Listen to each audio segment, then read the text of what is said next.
Alrighty guys, hope you're having a good morning or day wherever you're watching from. Today we're going to be working on this GWM cannon. We've been doing a couple of things for this gentleman. We've done a roller shutter on top. We've done one of our Oz Canopies branded tow bars. $4.49 for supply.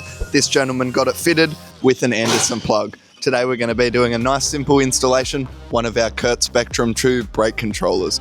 We're going to be putting this one in so that the customer can control his trailer brakes when he is towing on his vehicle. Watch along while we get this one done for you guys.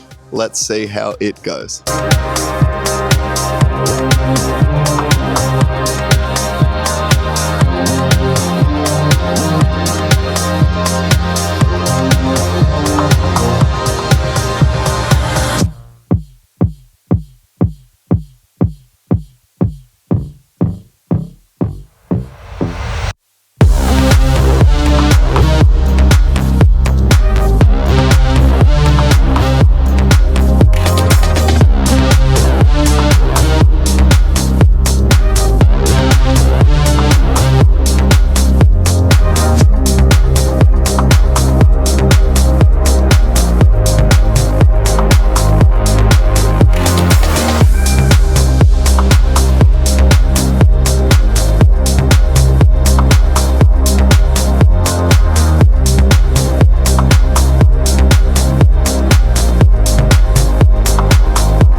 We're back. The brake controller has been fitted. Make me poof in. Fuck off, you're distracting me now. Alright, let's go. We're back. The brake controller has been fitted, ladies and gentlemen. Come get a look at this dongle. Fully adjustable, multiple modes, as you see it there. This is paired with our tow bar, our Anderson plugs. It's an absolutely beautiful setup for those who need to tow. If you do need to tow, regardless of whether you've got a Canon or I don't know, Silverado or any car on the planet, we should be able to get a tow bar for you. Hopefully, give us a call to confirm, and we'll give you some prices which are very competitive. And yeah, it's awesome. If you want anything, give us a ring. Bye, guys. I'm getting real close to the cameraman.